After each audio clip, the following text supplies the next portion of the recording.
Thank you very much, Mr. Speaker. When I last rose in this House to speak on Bill C-45, it was back in May, and I remember I began my remarks back then, Mr. Speaker, of speaking favourably of the government for taking an important first step in the move to rectifying the failed crime and punishment approach that we have held in this country since the 1920s. It's quite obvious from all of the literature and evidence, the history of our country, and indeed around the world, that the war on drugs has been a complete and utter failure, and the billions of dollars that have been spent, the countless lives that have been lost in that approach, speak volumes for this failed approach. And I believe that our resources as a country can be best spent in a different approach, especially when the results have absolutely nothing to do with the objectives that were set out. We have a country where our youth are among the highest users of cannabis, despite decades of an approach where the use of cannabis, the trading of cannabis, was criminalized. Now, since that time in May, Mr. Speaker, much has transpired with this bill through the committee stage, the Standing Committee on Health, and there was an enormous amount of witness testimony that was packed into a very short amount of time. We were optimistic that there were opportunities that could have been used to improve the bill that the government had introduced, but sadly that did not happen. And while the government introduced this legislation in a clumsy attempt to keep an election promise, they're now shutting down debate at report stage and limiting our debate at third reading on this very important and revolutionary change to Canada's drug laws. They are, in a sense, disenfranchising us as parliamentarians from doing our due diligence on this bill, from really speaking for our constituents in this, the People's House. And for what reason? To meet some sort of an arbitrary deadline in July of next year. This government knows it has a 4-year mandate. It is going to be in power until October of 2019, and yet they've set this date of July of 2018 to get this bill passed into law. And it just feels like a very slapdash approach to the whole thing, where we are not doing the time to get it right, because there's obvious room for improvement. So while we do support this bill in principle, and we have a lot of witness testimony to go on, it's clear that much could have been done to have improved this legislation. I'd like to continue by focusing my remarks on a few key areas where I see the serious shortcomings with the bill at this stage. Now, I have to recognize the outstanding work of my colleague, the member for Vancouver Kingsway on the Standing Committee of Health. As our health critic, he did yeoman's work on that committee, and was responsible on behalf of the NDP for bringing forward 38 amendments to this bill, which would have gone a long way to improving it. Unfortunately, Mr. Speaker, every single one of those proposed amendments were rejected by the Liberal majority on the committee. So some of the amendments that were brought forward, Mr. Speaker, was a proposal to remove the 30-gram possession limit for adults. And in his speech, the member for Vancouver Kingsway noted that any adult in this room could go to a liquor store and purchase enough alcohol to kill themselves, and that is a legal thing. And yet we are proposing this arbitrary 30-gram limit on cannabis, and if you step outside of that, you are going to be met with the criminal justice system. He proposed decriminalizing the penalties section to bring it more in line with the Tobacco Act. Of course, the removal of the 100-centimeter plant height restriction. He proposed that first, but the Liberals decided they were going to vote against that so that their own amendment getting rid of the 100-centimeter plant height restriction would pass and that they could get all of the credit for it. He also was looking to allow the provinces to have the capacity to create their own licensing framework so that small producers and craft growers can exist within the government's legalization scheme.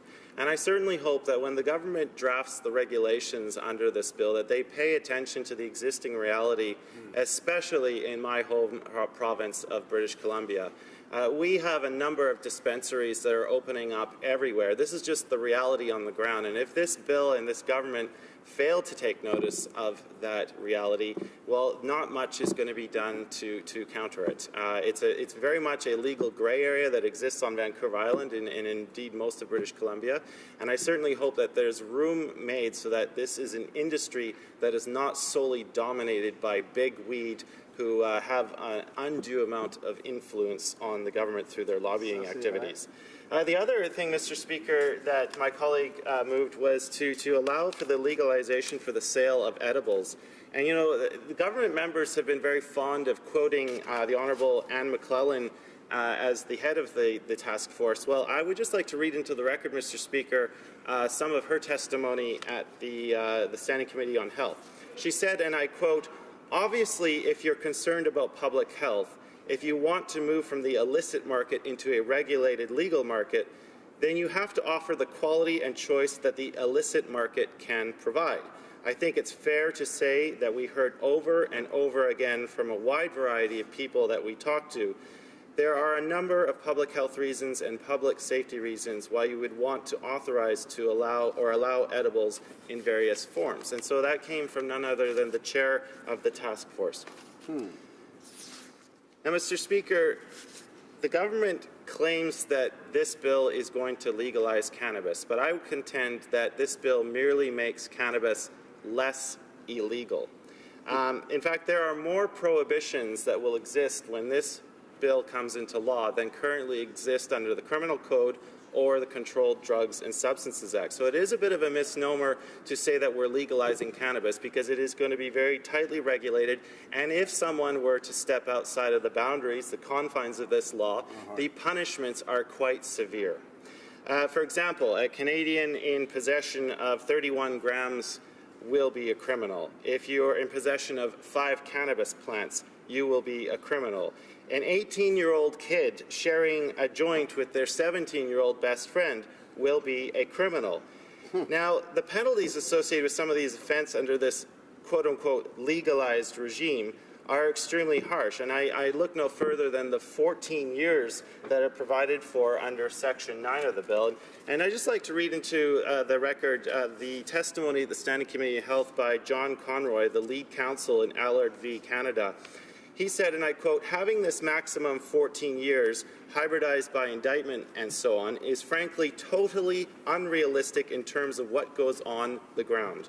Even the Saskatchewan Court of Appeal, which is not known to be the most liberal court in the country, their range of for trafficking, for example, is 12 to 18 months. Most sentences are up to 2 years. For tobacco, alcohol, all the maximums are 2 to 3 years. So this 14-year provision is completely unrealistic, and it flies in the face of this government's stated aim to reduce the burden on our criminal justice system, especially when we are now operating under the constraints imposed by the Jordan decision of the Supreme Court of Canada.